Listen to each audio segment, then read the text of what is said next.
At 6:47 a.m. on a Tuesday, an HOA Karen made a $2.3 million mistake that would cost her 8 years in federal prison, and it all started with a pair of bolt cutters on the wrong military vehicle. Clang!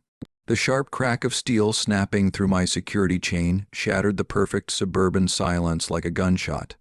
That single metallic snap was the moment Bethany Kensington Wright transformed from HOA president into a federal felon in under 30 seconds. While I was overseas fighting drug cartels, this suburban tyrant decided my so-called eyesore Jeep needed to vanish. What she didn't realize was that the Jeep wasn't just any vehicle. It belonged to a federal drug task force packed with $347,000 worth of classified surveillance gear. And me, I'm not just a soldier. I'm a federal agent trained to dismantle organized crime. Bethany thought she was getting rid of a soldier's truck. Instead, she committed federal crimes that cartel bosses wouldn't dare touch. So, let me ask, what would you do if some HOA dictator messed with your property while you were serving your country? Drop a flag emoji and tell me where you're watching from. Let's see how many patriots are out there. My name is Marcus Tank Rodriguez, and 3 months ago, I thought inheriting my grandmother's house was a blessing. Turns out it was anything but. Willowbrook Estates. A picture-perfect suburban nightmare where every house is the same shade of beige, sprinklers hiss on schedule, and the smell of fresh mulch masks the reek of entitlement. HOA dues, $150 a month. Translation: paying a power-hungry Karen to ruin your life. I'm an Army Reserve MP recently accepted into a federal drug task force. My grandmother Rose's house was supposed to be my safety net, rent it out during deployment, build equity, and honor the woman who raised me after my parents died in a car crash when I was 12. That house still carries the scent of her home-made tortillas and benet. Every creaky floorboard holds memories of her teaching me right from wrong. Mijo, she'd say, you stand up to bullies, but you do it the right way. Then came Bethany Kensington Wright. Imagine a 52-year-old real estate agent in a white Lexus SUV, ruler in hand to measure grass height. After 7 years as HOA president, she had become a suburban dictator. Her husband Carl sat on city council, making her feel untouchable. This is the type of woman who issues violation notices for Christmas lights left up in January. 2 weeks into my deployment, an email hit my inbox. Violation notice. Unauthorized commercial vehicle storage. My government-issued Jeep Wrangler, clearly marked with federal decals, was now considered an eyesore. Bethany's twisted interpretation of HOA covenants claimed work vehicles were prohibited in driveways. Here's what she didn't know, that Jeep contained over $200,000 worth of surveillance gear for active cartel investigations, GPS trackers, encrypted radios, covert cameras, all federal property requiring authorization to move. The fine $50 a day stacking up while I was dodging bullets overseas. My sister Maya, a kind middle school teacher, tried reasoning with her. She drove over with my deployment orders in hand, even offered to cover the Jeep with a tarp. Bethany's reply dripped with arrogance. Rules are rules. If your brother can't follow simple community standards, maybe this neighborhood isn't right for your family. That call from Maya still haunts me, her voice breaking as she sat in Grandma's kitchen. Tank, she threatened to put a lien on the house. She said Carl knows people in the school district, and supporting us could affect my job. Then Meyer uncovered a disturbing pattern. The Johnsons, he's a Marine, cited for a loud motorcycle. Sarah Martinez, a Navy wife, fined for unprofessional garden gnomes. Every military family in Willowbrook was being targeted. But here's the kicker. Bethany was making it all up. Maya dug through Grandma's HOA paperwork from 1987 and found the truth: government vehicles were exempt. Emergency, military, law enforcement, all protected. Bethany was fabricating rules, counting on intimidation and ignorance to keep people quiet. Neighbors whispered but never spoke publicly. She ruled through fear. With Carl's political connections, most thought fighting back was hopeless. That's when I realized this wasn't about parking or property values. This was organized harassment of military families, protected by a corrupt HOA board with political backing. I still remember the grit of desert sand between my teeth during Maya's call, the smell of diesel and sweat in 120-degree heat, and my grandmother's voice in my memory. Stand up to bullies, but do it the right way. While I was risking my life overseas, Bethany thought she could steal my family's legacy with fake fines and intimidation. She had no idea she just declared war on the wrong federal agent. Her next move came 48 hours later, and it was pure suburban warfare. A registered letter landed in Maya's mailbox demanding immediate removal of my Jeep, or it would be towed within 24 hours, not 48-24. She was trying to steal federal property while I was deployed. The letter was carbon copied to Carl's city council office and the local police, citing bogus health and safety violations wrapped in official-sounding legal jargon. Maya's call came seconds later. Tank, there's a tow truck circling the block. The driver keeps looking at your Jeep like he's sizing it up. The vanilla candles in Grandma's kitchen couldn't hide the fear in her voice. That's when I struck back. I contacted Judge Advocate General, Staff Sergeant Patricia Williams, a military lawyer, scanned my case file, and her professional demeanor shifted into righteous fury. Rodriguez, this isn't an HOA issue. This woman just threatened to steal federal property. That's a felony. Here's something most people don't know. The Service Members Civil Relief Act doesn't just shield military personnel from contracts and debts. It prohibits harassment of deployed service members' property. And in this case, my Jeep wasn't just mine. It was U.S. government property. Williams filed a complaint with Base Command, sparking a federal review. Suddenly, Bethany's power trip was on the radar of people with real authority. Then came the twist that made everything personal. Maya found a 2019 letter from Bethany to the City Planning Commission. In it, Bethany argued against military housing programs, claiming transient military populations don't invest long-term in the community. Translation: she'd been trying to keep military families out for years. The paper crumbled in Maya's hands as she photographed it. Her gasp said it all. Tank, she's been targeting every military family here. The Hendersons got violations for their son's bike. The Washingtons were fined when their baby cried too loud. This isn't random, it's discrimination. And why? Carl had a development deal pending, luxury condos needing HOA approval. Military families with work vehicles and unpredictable deployments didn't fit the exclusive community image. Maya's instincts kicked in. She began contacting other military families, collecting evidence. Each fake violation, each threatening letter. She was unintentionally building a federal discrimination case. But Bethany wasn't done. Her next move crossed a line that would haunt her forever. The sharp clack of heels echoed over the phone as Bethany herself marched onto Grandma's property. She took photos of my Jeep from every angle, even measuring distances with a tape. Your brother's service doesn't excuse community noncompliance, she sneered at Maya. Perhaps this neighborhood isn't right for your lifestyle. Her coded message was clear: we don't want your kind here. My counterstrike was immediate. I remotely activated the Jeep's GPS and security systems. The data was damning. Bethany had trespassed 17 times in 3 days, photographing federal law enforcement equipment. That wasn't harassment anymore. It was potential espionage. When my task force supervisor, Captain Sarah Chen, learned an HOA president was surveilling federal equipment and threatening military families, her response was simple: Rodriguez, how fast do you want me to make this woman's life complicated? Bethany Kensington Wright was about to meet consequences she couldn't even imagine. Her next desperate act of authority nearly destroyed my family. 3 days after I filed my JG complaint, Bethany hired exec safe security to enforce community standards. 2 guards in a white SUV, security plastered on the sides, began circling the neighborhood, documenting my Jeep every hour as if it were some terrorist device. But the real danger wasn't the surveillance, it was the poison they spread to the neighbors. Maya called me in tears, her voice breaking over a crackling satellite line from a desert outpost. Tank, they're saying you're dangerous, that military vehicles in neighborhoods are a threat. Mrs. Patterson won't even look at me anymore." The sound of Maya sobbing against desert wind froze something hard inside me. They weren't just attacking me, they were dismantling my family's reputation while I sat helpless, 800 miles away. My counterstrike had to be precise.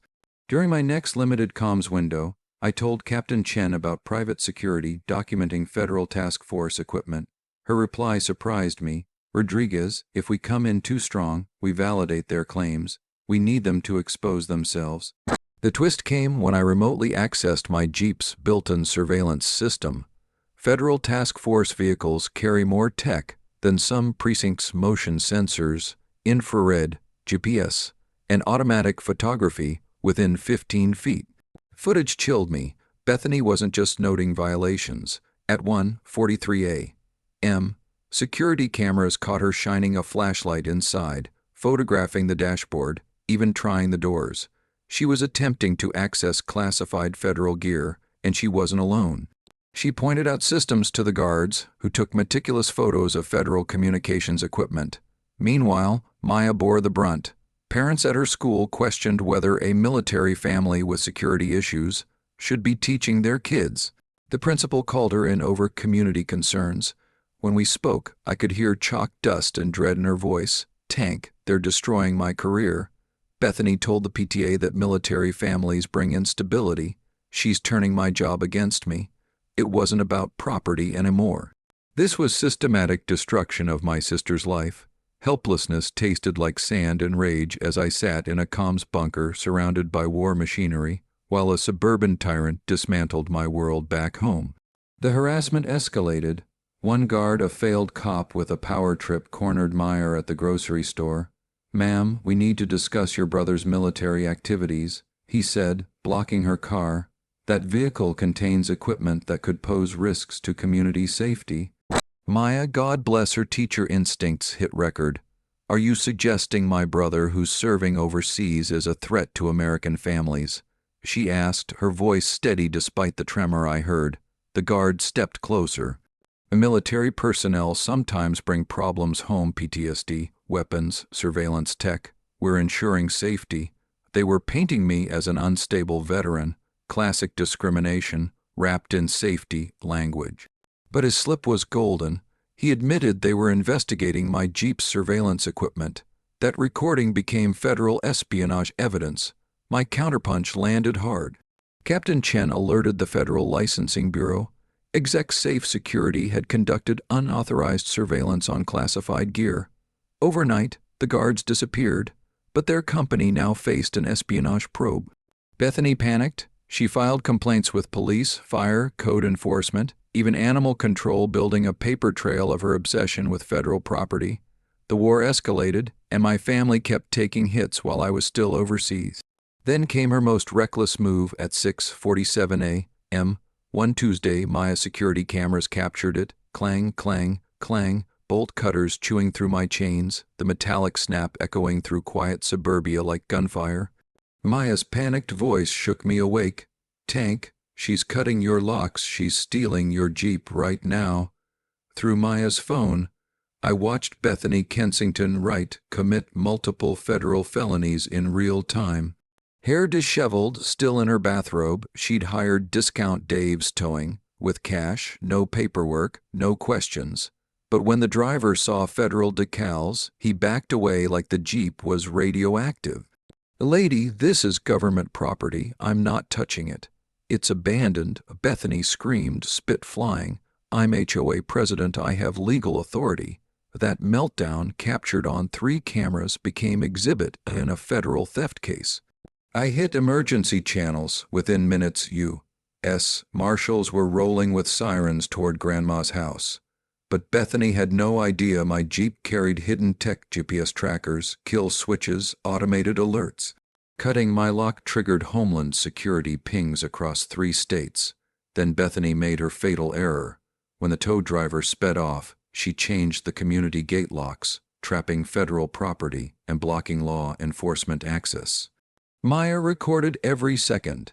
If he wants his precious truck back, he can follow proper HOA procedures. Bethany shrieked, waving keys like a deranged warlord. That wasn't defiance, that was obstruction of federal justice. The neighborhood uprising started with Mrs. Patterson, the elderly widow who'd buried 2 military sons. She'd had enough. She rallied every decent neighbor and veteran in Willowbrook. By 10 a.m., Grandma's house was surrounded by a human shield of veterans. "This ends today," declared Tom Henderson, Vietnam vet. "You want that vehicle, you go through 30 of us first." Maya's voice was stronger when she called again. "Tank, the whole neighborhood's here." Mr. Henderson brought his flag. "Mrs. Chen is making coffee. They're not leaving." Bethany's counter, a barrage of false emergency calls, veterans forming militias, explosive hazards, illegal gatherings, even attack dogs. Every false report was another federal crime. When U.S. Marshals arrived and found she'd locked them out, the game shifted. Marshal Jennifer Torres, a veteran of cartel and terror busts, stared Bethany down. "Ma'am, you've obstructed federal agents investigating theft of government property. Open this gate or face more charges." Bethany's reply sealed her fate. "I don't recognize federal authority over HOA property. You have no jurisdiction here." She'd just declared war on the United States in her bathrobe. Game over. 72 hours later, I landed States. I'd still tasting desert grit and walked into Grandma's kitchen. Maya sat surrounded by files, her hands trembling. "Tank, you need to see this before the feds do." She spread out manila folders, 5 years of HOA records she'd gathered through her teacher network. Buried inside was the truth, a contract between Kensington Urban Holdings and Eastbrook Development, dated 6 months before I inherited Grandma's house. "Tank, this wasn't random harassment," Maya whispered. "They've been clearing out families for a massive development deal." The paper crackled in my hands. Carl's company had pre-sold 47 properties, including Grandma's house, for luxury condos. The target list made me want to punch through the table. Military families, the elderly, the vulnerable, all marked for forced sales. But here was the dagger. Bethany had forged HOA bylaws. Maya showed me the originals. Military vehicles weren't prohibited. They were explicitly protected. She created fake rules. "Tank, she counted on fear and ignorance," Maya said, voice hardening. The financial records were worse. Over $184,000 siphoned to Carl's company via fake contracts and phantom projects. Classic embezzlement, and once interstate mail was involved. That meant federal mail fraud and RICO racketeering. Maya's final reveal chilled me. She handed me violation notices sent during Grandma's final hospice weeks. Citations against a dying woman, threats of legal action she couldn't fight. The nurse said every time one came, her blood pressure spiked. "Tank, I think they killed her." Her last words echoed in my mind. "Mijo, don't let them take our home." I used to think Grandma's final words were delirium from medication. Now I knew better. She'd been warning me. And Maya. She wasn't the timid teacher anymore. The woman who once cried over playground gossip now stood, transformed, a warrior with evidence in hand and fire in her voice. "Tank," she said, her eyes sharp, "this isn't about your Jeep anymore. This is organized crime dressed up as community governance. They've been destroying families for profit." The battlefield had shifted. No, it had exploded. Federal prosecutors weren't just inheriting some neighborhood spat. They were staring at a full-blown RICO case: fraud, conspiracy, civil rights violations, elder abuse. And for me, it wasn't just about property anymore. It was about Grandma's memory and every family they'd trampled. Within 48 hours, Grandma's living room became our war room. The same space where she once laughed at telenovela villains now smelled of burnt coffee, stress sweat, and stacks of legal documents. Maya commanded it all like a general. The scared teacher was gone. In her place stood a strategist orchestrating federal agents, veterans, and furious neighbors. Captain Chen arrived with 2 federal prosecutors, armed with enough legal firepower to topple a city council. Assistant U.S. Attorney Rebecca Martinez spread Maya's evidence across every surface, shaking her head. "Rodriguez, I've prosecuted cartel money laundering rings with less documentation than this." Her briefing triggered memories from my own training. Back in my federal crimes course, we'd studied RICO, the Racketeer Influenced and Corrupt Organizations Act. At the time, I thought it was for mob bosses and drug cartels. Turns out, when suburban tyrants commit systematic fraud across state lines, they qualify as organized crime too. Maya's evidence showed it all: coordinated embezzlement, fraud, discrimination, Carl leveraging his city council seat, while Bethany wielded HOA power like a weapon, and Carl's interstate development deals. That gave the feds jurisdiction. The allies gathering in Grandma's living room looked like a resistance movement. Tom Henderson rolled in with a dozen Vietnam vets who'd faced real wars and weren't about to be intimidated by petty tyrants. Mrs. Patterson, armed with her camera, brought photos of Bethany and Carl's secret midnight meetings. Maya's teacher union offered something I hadn't expected: media expertise. Teachers, after all, know how to break down complex issues for everyday families, and they were itching to fight back against discrimination targeting military households. I watched my sister transform in real time. Her voice, once timid, now filled the house with calm authority as she coordinated with agents, veterans, and neighbors. The tight knot in my chest began to ease. For Maya, the war was deeply personal. She pored over HOA ledgers late into the night, her teacher's brain catching patterns like she was grading cheaters' essays. The embezzlement wasn't just theft to her, it was betrayal. Tank, she said, pointing to spreadsheets. Remember how Mom balanced the budget on this very table? She taught us that stealing from families is the worst kind of crime. Forensic accountant Jennifer Walsh explained the scheme. Carl Preece sold houses to out-of-state developers, then manipulated circumstances to force families out. I'd seen scams like this in financial crimes training, advanced fee fraud dressed up in real estate deals. And Meyer uncovered emails between Carl and Eastbrook Development, casually mapping out displacement timelines for properties they didn't even own. The violation was visceral. They'd targeted Grandma's home before she even passed. Our countermeasures turned the neighborhood into a surveillance web. Hidden cameras, encrypted comms, veteran patrols. Mrs. Patterson's front window became an ops center. Henderson's garage stored gear, and Maya's living room ran comms. The recall election strategy was pure Maya. Civics teacher instincts told her democracy works only when citizens show up. She proved it. HOA bylaws allowed for board recalls with 25-33% signatures. Within 72 hours, Maya collected 67% thanks to door-to-door revelations. The Washingtons had proof of racial harassment. The Johnsons documented veteran discrimination. The elderly Kowalskis had been cited for noise violations caused by their oxygen machine. The tide was turning. My uniform still carried desert dust, but the smell of victory was already in the air. The media strategy hit harder than we dreamed. Through Maya's teacher network, stories of military families harassed by HOA went viral. Veterans groups rallied nationwide. Soon, 3 members of Congress demanded federal briefings on systematic HOA discrimination. Then Maya found the insurance fraud. Bethany had filed bogus claims blaming my Jeep for property damage that never happened. I knew prosecutors loved insurance fraud, easy to prove, heavy penalties. Civil rights attorneys piled on too, flagging fair housing violations and elder abuse statutes worth millions. When the recall election came, Maya was unanimously elected interim HOA president. Her first order of business: freeze all accounts pending federal investigation.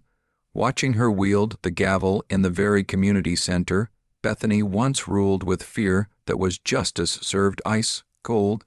But the fight wasn't over. At 3:17 a.m., Maya's infrared cameras caught Bethany in our backyard, crouched over a trash can behind Grandma's tool shed, frantically burning financial records. The acrid stench of burning paper mixed with lighter fluid drifted through Maya's window. "She's destroying evidence in our yard," Maya whispered, her phone trembling in her hand. Federal surveillance teams documented every frame. Bethany's panic was poetry, her empire collapsing in flames of her own making. But desperation bred escalation. The next morning, Maya's car sat vandalized, all 4 tires slashed, military scum spray painted across the windshield in dripping red letters. The crunch of glass under her shoes made something cold and calculating settle in my chest. This wasn't a battlefield overseas. This was suburban terrorism aimed directly at my family. I called Captain Chen. One call later, a federal protective detail shadowed Maya and key witnesses, discreet agents blending into coffee shops and morning jogs. Bethany's surveillance was now being watched by professionals with arrest powers. The community fought back too. Henderson's veteran patrols turned midnight intimidation into impossible missions. Combat boots on sidewalks became the new soundtrack. Mrs. Patterson's kitchen served cookies alongside protection schedules, but Carl's corruption ran deeper. Meyer uncovered city council recordings of him pressuring the police chief to ignore military complaints. His arrogant voice rang through her laptop. These military people bring instability. Their vehicles, their schedules, their problems drag down property values. That wasn't just arrogance. That was Exhibit A in a federal civil rights conspiracy case. Bethany's spiral peaked with bribery. She approached Meyer outside the grocery store, envelope bulging with cash. "This is 50 grand for your family," she hissed, shoving it forward. "Find a neighborhood more suitable." Maya, always the teacher, recorded it calmly while federal agents watched from unmarked cars. Attempted witness bribery, 5-year mandatory minimum, and Bethany wasn't done. Using embezzled HOA funds, she even hired a private investigator to bribe federal agents directly. That wasn't just arrogance, that was stupidity wrapped in a felony. She believed federal agents operated with the same corruption as her suburban empire, but agents don't just refuse bribes. They record them, catalog them, and stack them neatly into case files that guarantee decades in prison. Carl's political allies began scattering like rats off a sinking ship. The mayor publicly cut ties. Council members demanded his resignation. His development companies stock-nosed, dived when corruption allegations hit state news. No expensive cologne could cover Carl's panic at emergency council meetings. He tried spinning narratives, claiming outside military agitators were targeting successful businesses, but every abuse of office was documented by agents who specialized in political corruption takedowns.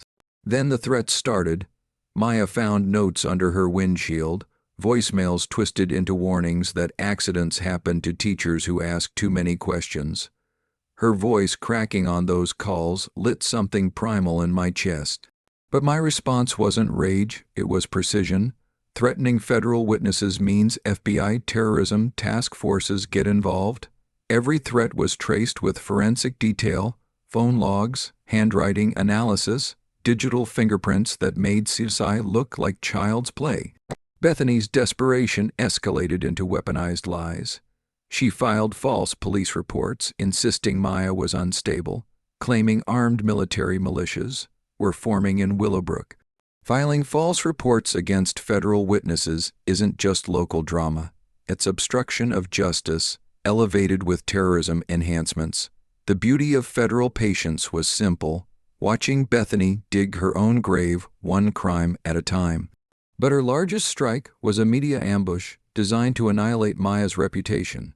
The assault began at her school. Anonymous complaints accusing her of indoctrinating students with anti-government propaganda. The call I got from Maya, whispering through panic in her empty classroom, made my fists clench. "Tank, they're trying to destroy my career. Parents are demanding I be fired." The smell of chalk dust that once carried innocence was now laced with fear. That's when we discovered Bethany had unleashed Morrison and Associates, the PR firm notorious for scrubbing corrupt politicians.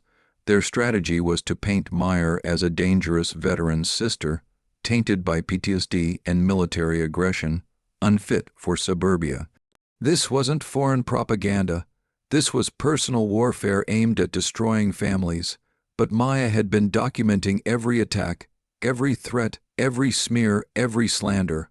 Her meticulous records were better than anything I'd seen during my own federal training. And then the truth cracked open. Bethany wasn't alone. She was coordinating with HOA boards across 3 states, spreading model policies for handling military disruptions in neighborhoods. It wasn't harassment. It was systematic discrimination being exported nationwide. Crossing state lines meant RICO territory, organized crime under the guise of suburban governance. Maya's counterstrike was poetic. Her students and their parents organized a rally that filled the school parking lot. American flags waving, signs reading, "We stand with teacher Maya." And military families protect our freedom. The sound of third graders chanting "Thank you, Mr. Tank's sister" echoed across the playground where she had spent years teaching. Those children understood justice more than half the adults around them. Bethany's madness deepened. She hired private investigators to shadow Maya's life, snapping photos outside her classroom, tailing her on grocery runs, documenting her morning jog. The clicking of telephoto lenses outside a school window made rage boil through me. Then Maya's car inspection revealed 3 hidden surveillance devices. Each was traced directly back to Morrison and Associates through federal purchase records. Under federal law, unauthorized surveillance isn't a minor infraction. It's the Wiretap Act. 20-year federal sentences. Add witness intimidation, and it tips into Homeland Security jurisdiction with terrorism enhancements. Captain Chen acted swiftly. Maya's case shifted into the hands of the FBI counterintelligence division agents who usually hunted foreign operatives. Overnight, Bethany's suburban harassment was elevated to the level of domestic terrorism. The media firestorm went national. Military networks spread Maya's story. Congressional representatives demanded answers about systematic HOA discrimination. News outlets swarmed. Fox called. CNN lined up interviews. Military Times ran a front-page feature on the suburban war against military families. Carl's career publicly collapsed on live television. During a city council session, federal agents executed search warrants while cameras rolled, hauling out boxes of evidence as Carl sat paralyzed in his chair. The texture of humiliation was painted across his face for the nation to see. But the fatal mistake came from Morrison and Associates. They published a community safety report, claiming military families increased crime rates, domestic violence, and substance abuse in neighborhoods. Fabricated data, fake statistics, a manufactured hate campaign meant to drive veterans out of suburbia. I saw Maya's teacher instincts ignite into pure fury. Tank, they just attacked every military family in America. She was right. Publishing false data to incite discrimination against service members triggered federal hate crime statutes. Coordinated for profit across states, it escalated into racketeering with civil rights conspiracy charges. The fallout spread across 17 states. Military families surfaced with identical stories, fabricated violations, coordinated harassment, systemic efforts to force them from their homes. And through it all, Maya's meticulous documentation became the blueprint for prosecutors nationwide. The sound of Maya's increasingly steady voice filled the same living room where Grandma once told us stories about standing up to bullies, except now, my little sister wasn't a victim, she was a national advocate for military family rights. They thought they were fighting one teacher and one soldier, Maya told federal attorneys, her hands resting on case files documenting nationwide discrimination. What they really did was declare war on every American family that serves this country. The reckoning had arrived, and it was going to be federally spectacular. The Willowbrook Estates Community Center had never seen anything like it. Packed beyond fire code, with agents lining the walls, news cameras from 6 networks, and military families who'd driven from 3 states to witness suburban justice. The smell of stale coffee mixed with righteous fury, the air crackling with federal tension about to demonstrate why you don't steal from the U.S. government. In the front row sat congressional representatives, pens in hand, ready to draft hearings on military family discrimination. Bethany rolled in late, white Lexus gliding up to a crowd of protesters carrying signs, "Military Families Matter," and "Prosecute HOA Terrorists." Her designer heels clicking across asphalt were drowned out by veterans chanting "Thank you for your service," directed not at her, but at Maya. Carl shuffled behind, posture bent like a man already broken. Their faces radiated panic as they entered a room full of families they'd terrorized for years. Maya took the podium first. She wasn't the scared teacher anymore. She was a national voice, backed by federal authority and congressional attention. For 5 years, these people used their positions to wage war against military families, she declared, her words booming through microphones and across live streams. They fabricated rules, embezzled funds, and orchestrated discrimination campaigns that violated every principle this country stands for." Thunder shook the center as applause rolled through, the windows vibrating with fury and hope. Then Prosecutor Rebecca Martinez stepped forward. Beside her sat evidence boxes stacked like ammunition. "The United States government has compiled overwhelming proof of conspiracy involving federal property theft, civil rights violations, witness intimidation, embezzlement, and obstruction of justice," she announced, each charge landing like a federal hammer. The room hushed, every syllable hammering home the end of suburban tyranny. Tom Henderson, Vietnam veteran, spoke for the military families. His voice trembled with fury. "My son served 3 tours for this country. These people thought they could spit on that sacrifice for profit. Today, they learned they were wrong, but the mic drop moment was mine. I walked to the podium, feeling Grandma's presence guiding me. Stand up to bullies, mijo, but do it the right way." This was the right way. Bethany Kensington Wright thought she was cutting the locks on some soldier's jeep, I said, the room falling silent. What she actually did was interfere with an active federal drug operation, compromise classified surveillance equipment, and steal property of the United States government. The collective gasp sucked the oxygen out of the building. That jeep contained $347,000 worth of surveillance gear tied to cartel investigations in 4 states. When she cut those locks, she didn't just steal, she compromised national security operations protecting American families. Bethany's face drained to the color of concrete. In that instant, she wasn't a suburban tyrant. She was a federal criminal who had jeopardized national security. But her greatest crime wasn't theft, I continued, voice cold, judicial. It was waging systematic war against military families, exploiting power to steal from the very community she claimed to serve, and believing suburban entitlement outranked federal law. The crowd erupted. Applause, cheers, chants of "lock her up," shaking the room. Federal Marshal Jennifer Torres moved forward with quiet authority. She'd arrested countless criminals who thought the law could be bent, bribed, or ignored. She stopped in front of Bethany, cuffs in hand. "Bethany Kensington Wright, you are under arrest for theft of federal property, conspiracy to violate civil rights, embezzlement, witness intimidation, and obstruction of justice." The metallic click of the handcuffs echoed through the speakers. Cameras captured the instant suburban tyranny ended in federal chains. Bethany's expression shifted from defiance to the realization her kingdom had no walls against federal prison. Carl tried sneaking out the back like the coward he'd always been. Agents were waiting. His arrest was less dramatic but equally satisfying. Corruption colliding with accountability in real time. That night, the protection of federal equipment became brutally clear. These weren't just vehicles. They were classified assets, shielded by laws carrying mandatory minimums. Suburban tyrants had discovered the precision of federal consequences. Maya, interviewed live on national media, stood tall. "This proves organized harassment of military families is a federal crime. No HOA, no matter how corrupt, is above the U.S. Constitution." Her words hit millions, sparking congressional action. The taste of victory was sweeter than every memory of Grandma's kitchen, seasoned with the justice of bullies finally facing consequences.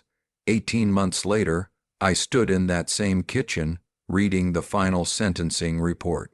I could almost hear her voice, "Justice served the right way, mijo."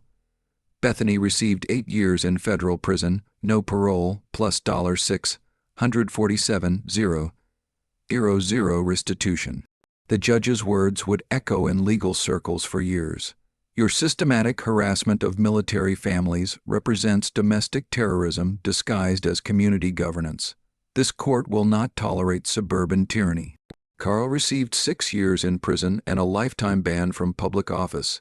His development empire crumbled completely under $2 million in settlements, ensuring every family he and Bethany harassed was compensated for years of suffering. But the true victory wasn't in the numbers. It was watching our neighborhood transform from a place of fear into a community that defends its own. Maya, now the democratically elected HOA president, rewrote everything. She implemented bylaws that became a national model for protecting military families. The air of corruption was gone, replaced by the smell of fresh hope. as she unveiled the Willowbrook Military Family Bill of Rights, federal protections woven into community law. Where Bethany's mansion once stood now rises the Veterans Memorial Park, seized through federal asset forfeiture and reclaimed by community vote. Children swing and laugh on ground that once symbolized tyranny, their joy echoing across grass that no one dares measure with a ruler anymore. The Rodriguez Foundation for Military Family Rights became Maya's life's work. She left teaching to help families nationwide fight HOA discrimination, our case becoming the blueprint for federal prosecutions. Her meticulous documentation methods are now taught in FBI training academies. Grandma's house, once just a kitchen filled with lessons about standing up to bullies, is now a headquarters where congressional staffers, lawyers, and families strategize against suburban corruption. The ripple effects went far beyond Willowbrook. Congress passed new laws requiring HOA financial transparency and protecting military families from harassment. The Tank Rodriguez Act established federal oversight of community governance, adding criminal penalties for discrimination against service members. What we had learned through fire became a gift to American families everywhere, that military personnel hold constitutional protections no HOA can override, that corrupt boards can be recalled with just 25% of resident signatures, and that systematic discrimination is now prosecuted as organized crime, punishable by decades behind bars. The National HOA Corruption Database recorded over 400 similar cases after our story went viral, sparking federal investigations that shielded thousands of military families. Justice proved profitable. Property values in Willowbrook rose 31% after corruption was rooted out. Military families now actively sought to live here, knowing they would be protected and celebrated. Maya's transformation into a national advocate brought joy we never expected.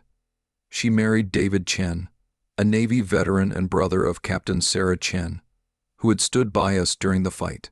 Their wedding reception filled the same community center where we'd once watched federal justice fall like thunder.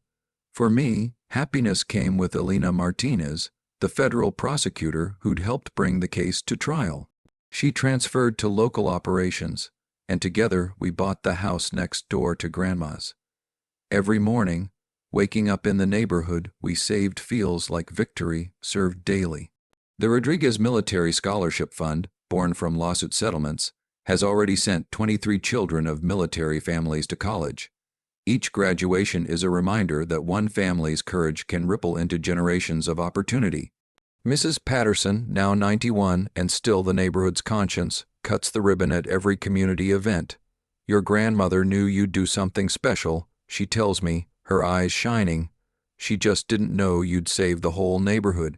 The moment that made everything worthwhile came during our first annual Freedom Day celebration. Hundreds of military families gathered in the park that once symbolized Bethany's reign, trading stories of victory over corruption. Children's laughter mingled with veterans' pride, the air filled with the smell of barbecue and the taste of freedom. Maya's hand found mine as we watched families live safely in the neighborhood Grandma loved. But my favorite moment comes every dawn, seeing Old Glory rise over homes where military families live without fear of harassment. That is what victory tastes like: justice served, community healed, and proof that bullies can be beaten when good people unite and fight back. The Rodriguez Foundation continues to provide free legal aid to military families battling HOA discrimination. If you've endured your own HOA nightmare, share your story. We're listening. From all of us here at HOA Stories, thank you for standing with us against corruption. If you believe every veteran deserves a safe home, hit that like button, leave your thoughts in the comments, and subscribe so you don't miss the next battle where community courage defeats tyranny.